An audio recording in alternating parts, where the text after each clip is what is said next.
They told you civilization began in Sumer, that before that, humans were nothing more than wandering hunter-gatherers, chasing deer and dodging storms. But what if I told you that the true birth of civilization wasn't accidental? That the shift from wilderness to architecture, from instinct to intention, was triggered by something far more ancient than we've ever been told? Because around 7,000 years ago, almost overnight, everything changed. Humanity, which for nearly 200,000 years had lived in scattered tribes, suddenly began building homes, planting crops, making wheels, creating pottery, writing symbols into clay. This wasn't a slow crawl.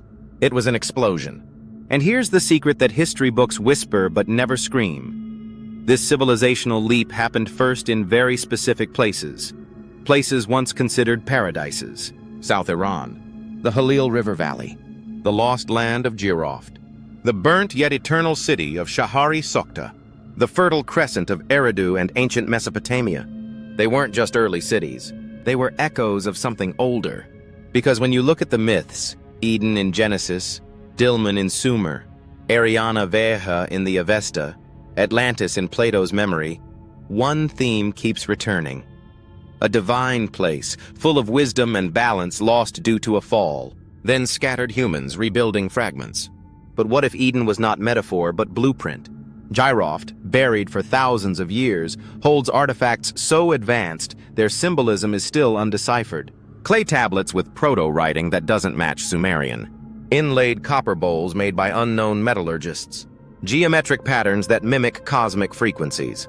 And all of this before Sumer. And who taught them? Because invention doesn't happen in a vacuum. Wheels don't roll out of nowhere. Pottery doesn't bake itself. Agriculture doesn't evolve from wishful thinking. Someone or something injected knowledge. Even Genesis says Adam was taught by God the names of all things. The Avesta says Yima, Jamshid, received sacred instructions to build a var, a domed sanctuary to survive coming destruction. In Jiroft, the oldest civilization of Iran, older than Egypt, older than Sumer, we find the same pattern. Sudden advancement, sudden mastery, then silence. And let me tell you the buried truth. Jiroft wasn't alone.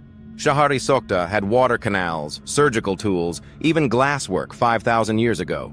Eridu had ziggurats before ziggurats were cool. Göbekli Tepe, though predating them all, had stellar alignments carved into stone, then was intentionally buried. So ask yourself this. Why were the first cities built with such precision? Why were they placed not randomly but along what today we call energy grids, ley lines that align with planetary harmonics? Why did they obsess with the stars, with solstices, with numbers like 12 and 360? Because they weren't just building for shelter. They were rebuilding a map of heaven on earth, a resonance chamber, a circuit board of sacred architecture. And they weren't starting from scratch. They were restoring memory. Memory of a world before the flood, before the tilt, before time cracked. These city builders weren't inventors. They were preservers, descendants of survivors, guardians of a knowledge so dangerous it had been nearly wiped out. And that's where this story begins, not in caves or forests, but in a cradle of forgotten light, where Eden echoed through the bricks of Jiroft, the canals of Shahr-i Sokhta, and the ziggurats of Eridu. Because civilization didn't start with chaos, it started with remembrance. They say architecture is dead stone, but what if I told you every ancient city was alive?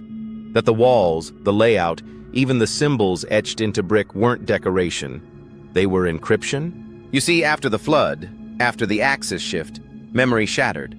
The survivors knew they couldn't pass knowledge through words alone. So they did what all masters do under tyranny. They encoded.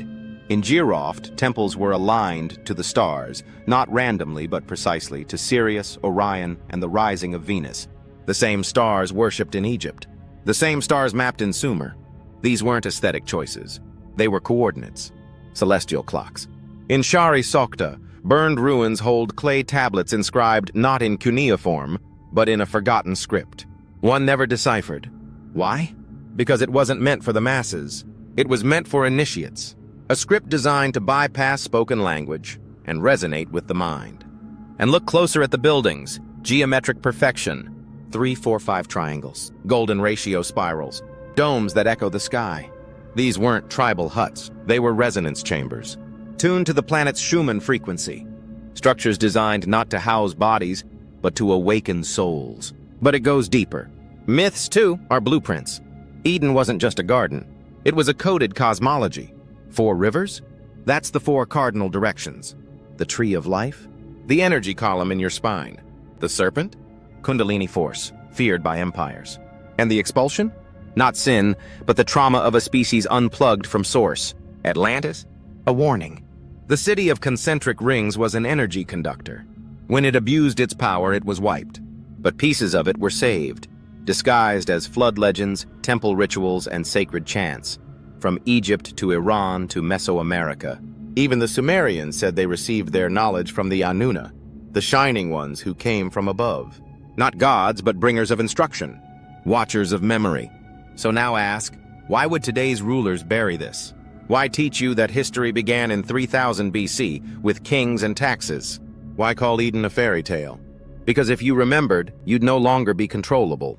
You'd stop seeing yourself as a biological accident and start remembering you're a descendant of architects. A bridge between heaven and earth. A being capable of tuning cities to the cosmos. And here's the dangerous truth. Modern cities are the opposite. Built to disorient, to disconnect. Skyscrapers that block the sun. Grids that break magnetic flow. Schools that erase ancestral wisdom. Calendars that warp natural cycles. Because they know if you ever realign even slightly, your DNA will respond. Your intuition will fire. Your soul will remember the rhythm of the first cities. And that's why ancient languages were abandoned. Why ancient measures were erased. Why sacred geometry became pseudoscience. Because you were never meant to decode the map. But now you are. We've been told that ancient cities were primitive, built for survival. But what if they weren't designed for humans at all? What if they were built for energy? Because when you step into Eridu, Jiroft, or even the temple grid of Teotihuacan, you're not walking into a marketplace. You're stepping into a machine, a spiritual engine. Think of it. Why did ancient cities align so precisely with celestial bodies? Why do so many temples echo sacred geometry? Why are the pyramids tuned to the speed of light? Because the ancients weren't just stacking stones. They were harmonizing frequencies. The layout of their cities mirrored the energy meridians of the earth, what the Chinese would call dragon lines, what the Druids called ley lines, and what Persian Zoroastrians encoded in chakra zaman, the lands of spiritual centers. Every ziggurat, every altar, every central fire wasn't just symbolic. It was functional. They channeled sound. They modulated light. They directed etheric flow. Jiroft's temples, for example, were built near underground aquifers because moving water generates piezoelectric energy. Combine that with magnetized stone, and you have a power grid, a natural battery for amplifying intention and soul activation. Even the stone itself was chosen not for cost, but for resonance. Basalt, quartz, limestone. These weren't building materials. They were conscious amplifiers. But here's where it gets dangerous. Many of these cities were designed to do more than house populations. They were created to alter perception, to collapse the illusion of separation between self and cosmos.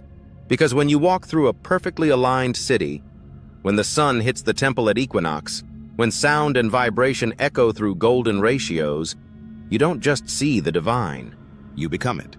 And that's the true technology they feared. Not flying machines, not electricity, but the reawakening of human consciousness. A city that reminds your body it is light.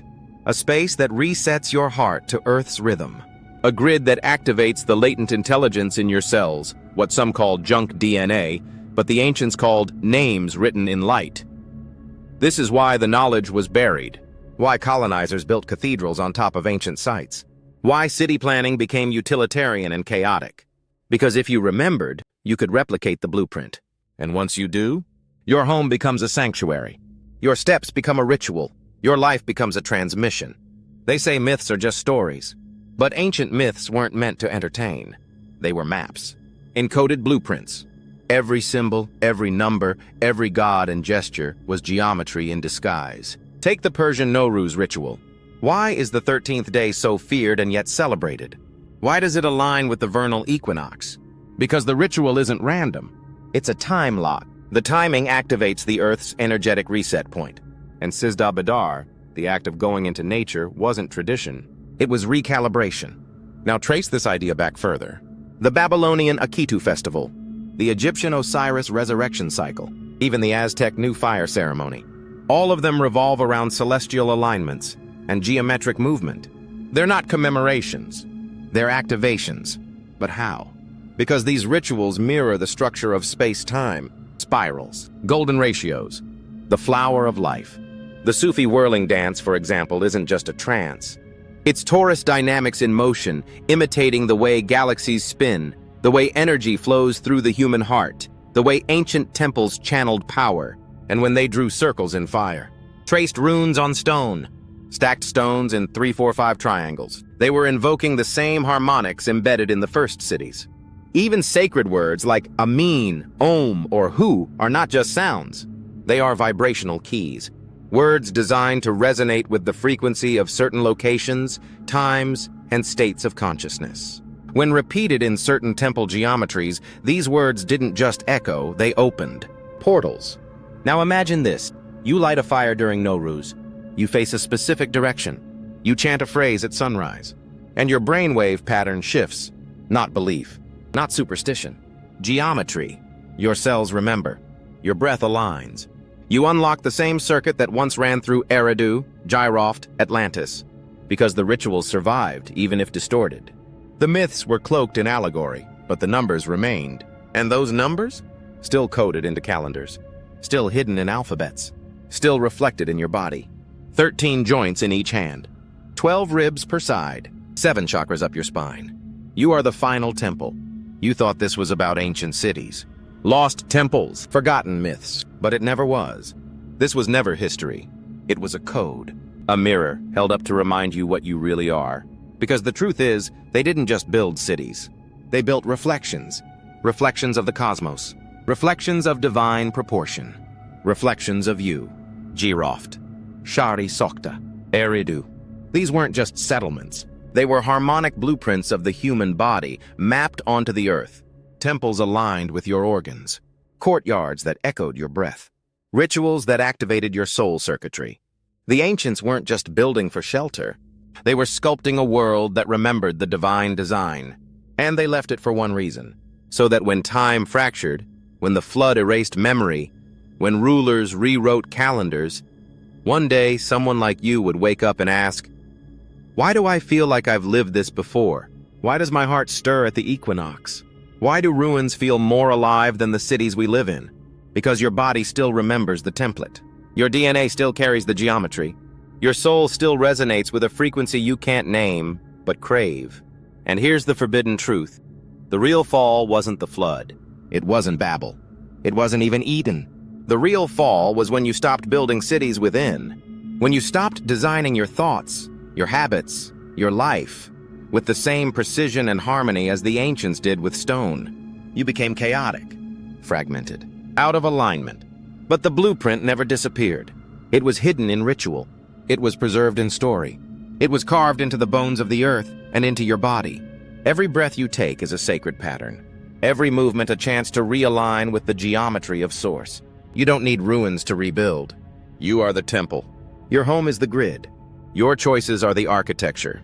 And when you live with that intention, when you eat, speak, sleep, and walk with sacred design, then civilization is reborn. Not in stone, but in spirit. This isn't nostalgia. This is a reconstruction, a reactivation of the human you were always meant to be. Not a consumer, not a clock-bound automaton, but a conscious architect of space, time, and soul. So look again at the myths. Stand again in the ruins. Listen again to the chants. They were never echoes of the past. They were instructions for the future. And now you know why. Because you, yes, you are here to remember the city of Eden and rebuild it within.